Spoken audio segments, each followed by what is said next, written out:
മാസത്തിൽ റവന്യൂ സാക്ഷരതയ്ക്ക് തുടക്കം കുറിക്കുമെന്ന് മന്ത്രി കെ രാജൻ. വില്ലേജ് ഓഫീസുമായി ബന്ധപ്പെട്ട സാധാരണക്കാരന് അനിവാര്യമായ അപേക്ഷകൾ വീട്ടിലെ ഒരു അംഗത്തെയെങ്കിലും പഠിപ്പിക്കുകയാണ് ലക്ഷ്യം.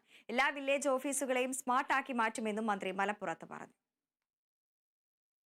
വളാഞ്ചേരിയിൽ നിർമ്മാണം പൂർത്തിയാക്കിയ കാട്ടിപ്പരുത്തി സ്മാർട്ട് വില്ലേജ് ഓഫീസ് നാടിന് സമർപ്പിക്കുകയായിരുന്നു മന്ത്രി. റവന്യൂ സാക്ഷരതയ്ക്ക് സംസ്ഥാന സർക്കാർ 1 കോടി രൂപ ബജറ്റിൽ വകയിരുത്തിയിട്ടുണ്ടെന്നും അടുത്ത ഏപ്രിൽ മെയ് മാസങ്ങളോടെ 125 വില്ലേജുകൾ കൂടി സ്മാർട്ട് വില്ലേജുകളായി മാറുമെന്നും മന്ത്രി പറഞ്ഞു.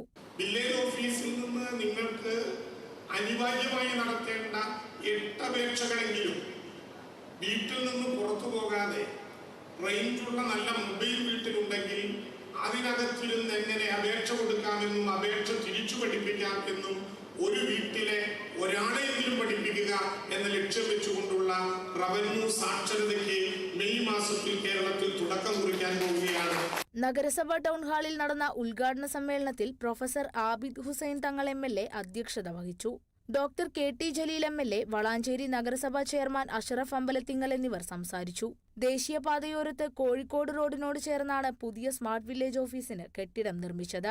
സംസ്ഥാന സർക്കാരിന്റെ 100 ദിന കർമ്മ പദ്ധതിയിൽ ഉൾപ്പെടുത്തിയായിരുന്നു നിർമ്മാണം. Kerala vision news, Malappuram.